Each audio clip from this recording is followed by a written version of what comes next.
Hi, SF Logic Ninja here, or you can call me David Earl. I don't care.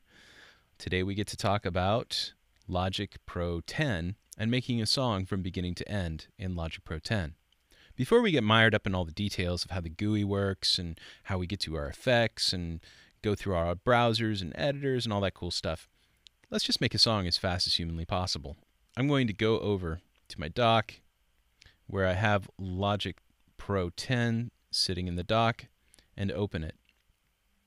When you open Logic Pro 10, the first thing you should see is a browser. I'm going to open up an empty project. Next on the list is what do we want to create first? I think a software instrument is in order, so I'll hit Create.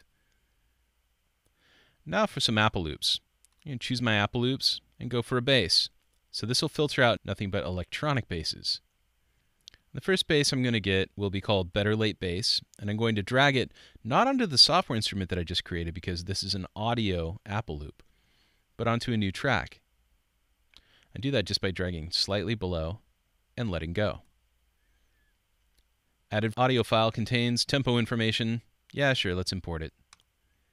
Let's have a listen to our bass and see how it sounds.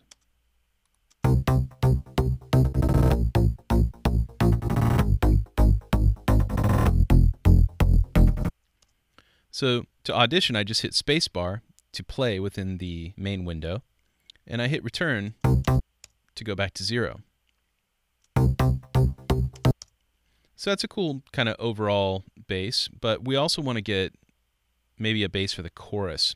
So I'm going to choose a chord pulse bass and drop that right behind the bass that we had. Since it's an audio channel strip, this is no problem.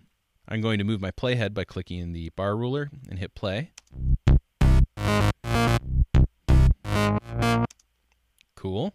So that's using a blue Apple loop, which is audio based, and we can obviously drag more than one audio loop onto an audio track. Next, we're going to need to explore using MIDI Apple loops, which are green, and use them to add to this arrangement.